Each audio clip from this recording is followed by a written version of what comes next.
Hello and welcome to another chapter of Anomaly, How to Finally Stand Out from the Crowd. As you know, I have been reading many chapters of this book, all of them in their completion to this point, and we'll continue to do that. Today we're on part 1, chapter 7. We'll call that 1.7 because why not? It just sounds fun to do something like that. And I just wanted to thank you guys for listening. It's been fun. Today's chapter title is Get Contact Information. If you'd like to follow along and are listening right now on Amazon, you can get the Kindle edition for just simply 99 cents. So head on over to Amazon, type in Anomaly, or go to zackmillersays.com/anomaly and grab a copy, the Kindle copy of Anomaly for simply, well, not even $1, 99 cents. Would love for you to read along with me. And yeah, that could be fun. Or you could just buy the physical version. Maybe it'll come in the mail. Who knows?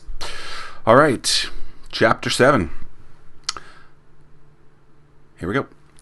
Now that you know several ways to raise awareness and awareness of you and or your business, the next step is to connect with them. But you cannot connect if you don't have their contact information. So how do you get this? Well, the easy way is to go, "Hello, Sarah, can I have your number?" I think that's from a movie. I don't know what movie that's from, but that's what I think it's from. Free information is often already produced on your end. It's just hidden. Instead, you use the most popular content to excite someone about learning from you and give it to them in exchange for their contact information. I mean, think about this. Like, this book is done. I could say, hey, if you give me your email, your number, your home address, whatever, in exchange for this, I mean, that's an example, or an email list. You know, there's so many different things. If you can get a potential customer to your website or blog, entice them to sign up for free follow-up information. The more they see you as a helper, the more likely they're to become a customer. 2 days in a row, I cannot read. If you're meeting someone in person, connecting with them can be as simple as exchanging business cards. Online, it could be liking one of their social media pages or subscribing to their email list or YouTube page. You're looking for ways to get their contact information by providing something of value to them, such as your like or subscription. Or that value to them could be as extensive as an ebook, access to an exclusive material, a webinar, an email list, or entering to win some sort of prize you can give away, like Oprah giving away free cars. Since you know that people don't buy during their first meeting, we talked about this a few chapters ago, by receiving their contact information, it allows you to play the game of follow up. I mean, that's the game we're playing right now, right? And you guys are all about playing that game, so let's continue to play it. Again, don't go for the big sell on the first move. That would be like going in for a steamy smooch 10 minutes into the first date. I'm not saying that couldn't happen. However, it's unlikely. First, you have to meet the potential customer or get them to your online page. Tease them a little, and then get their contact information or have them subscribe. Ooh, tease them. I like that. A way you can do this is to offer a free piece of content in exchange for their name and email. As mentioned earlier, over 80% of people get to step 2 of the sales funnel. They bring awareness to themselves and or their business, and they exchange some sort of contact information, but only 20% get to step 3. Ooh, are you part of the 20% or are you part of the 80%?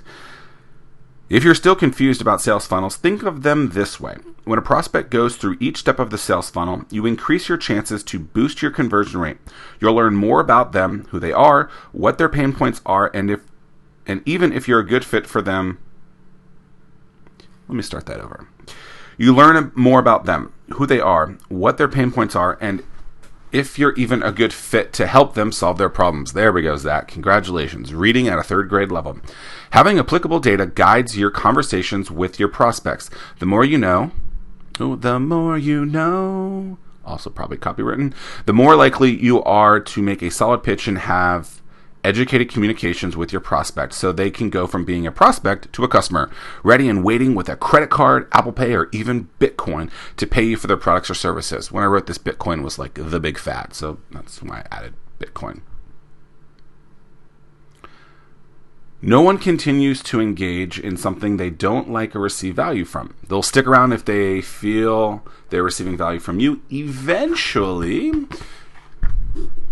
this page seemed a little thicker than normal. Eventually, they'll get to the point where it's intuitive for someone to say, I've been helped so much, I kind of have to pay for this, or at least that's what we're hoping for. That is what we're trying to get to, the point where they cannot say no. Gary Vaynerchuk, a popular businessman and internet guru, talks about a rule where you always want to be giving 51% versus the other person's 49%. Giving more than you take up front and staying patient benefits you in the long run. Vaynerchuk grew his family's wine business from $3 million annually to over $60 million. One of his techniques was when YouTube first came out, he recorded wine videos of him providing his feedback and knowledge on wine. He did this by simply recording a video and uploading to YouTube. Nothing fancy, literally with like a $100 camera too. He knew his customers were looking for knowledge on wine and took advantage of a medium that not many were on yet and capitalized his knowledge of wine and shared it with the world. Vaynerchuk now is one of the top social media influencers in the world. So 2 things he did there specifically. Number 1, he produced, and number 2, he did it on a place where not a lot of people were yet, right? Like, you don't want to camouflage yourself with a ton of people. While ebooks seem like a lot of trouble, you may already have the content written. All you need to do is package it. If you have a creative team member, have them turn your copy, which is like the text of the book, into an ebook. And guess what? An ebook doesn't have to be as long as a physical book. And most of the time, they're not. They can range anywhere from a few pages to a few hundred, but there's no standard or quota you have to meet. It's whatever length is needed to educate your reader and prove your point. There are many tools you can use to create a call to action, even ones for free like Sumo. Sumo uses techniques to entice visitors to provide their contact information in exchange for educational information. They then pair the information from Sumo to your email marketing platform, in which your supporter would then automatically deliver the material the call to action said it would. Your supporter is like the email provider. We will do a deep dive onto this in a later chapter. A lead magnet is a form of call to action. A lead magnet is a form of call to action driven by a link or image that points to the offer. As a visitor hovers over and clicks the offer, a new page or pop-up grabs their attention and also grabs their contact information and sends it to your email marketing platform. If technology scares you or you're a newbie, these tools have become extremely easy to use. I mean, it's 2020 now as I read this. This stuff is like, it's easy. It's not 2005 anymore. It's not 2010. That stuff was difficult then. Like now it's like copy paste. Here you go. Blah, blah, blah. If you don't have a creative team member on your staff, you can use cheap design tools like Canva. That's Canva, or hire someone at Fiverr. That's 5 with 2 R's. To help you, Fiverr. I like to say double R, though. R. Decades ago, these tools didn't exist, or if they did, they were expensive and difficult to use. Now, they're a couple of bucks and super simple to use. Like, literally, even a caveman can use it. Again, the copyright stuff, I probably can't say that. Oops.